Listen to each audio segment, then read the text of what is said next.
ரூபாய் 6750க்கு 219 நாட்களுக்கு 10% வட்டி வீதம் தனி வட்டியை காண்க. ஸோ இப்படி நாட்களில் கொடுத்துருந்தாங்க அப்படின்னா எப்படி நம்ம அதை ஈஸியாக சால்வ் பண்ணலான்னு பார்க்கலாம்.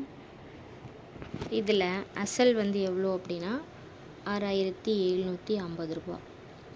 ரேட் ஆஃப் இன்ட்ரெஸ்ட் வந்துட்டு 10%. இயர் வந்து டேஸில் கொடுத்துருக்காங்க 219 நாட்கள்னு சொல்லிட்டு.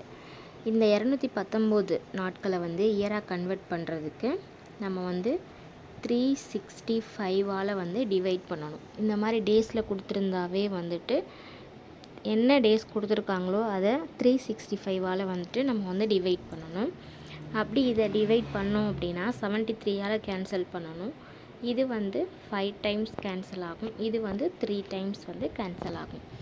So year equal to 3/5.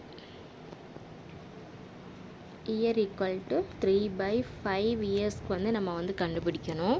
இது வந்து 1 இயரை விட கம்மி தானே, நம்ம ஈஸியாக கால்குலேட் பண்ணுறதுக்காக 1 இயருக்கு ஃபஸ்ட்டு நம்ம கண்டுபிடிச்சிக்கலாம். ஸோ 1 இயருக்கு நம்ம வந்து பார்க்க போகிறோம். 6750 இதில் 10% அப்படிங்கிறது லாஸ்ட்லேருந்து 1 டிஜிட் தள்ளி புள்ளி வைக்கணுமா. ஸோ எவ்வளோ வரும்? 675 ரூபா வரும். இப்போது இது வந்து 1 இயருக்கு, ஆனால் நம்ம பார்க்க வேண்டியது 3/5 இயரா. ஸோ அதனால் இன்ட்டு 3/5 போட்டுக்கோங்க. இப்போ 5ஆல் இதை வந்து கேன்சல் பண்ணோம் அப்படின்னா 1 டைம் 3 டைம்ஸ் வந்து கேன்சல் ஆகும், அப்புறம் 5 டைம்ஸ் 135 வந்து கிடைக்கும்.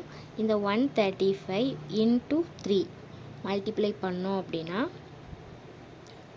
5 9 3 3s are 9 + 1 10.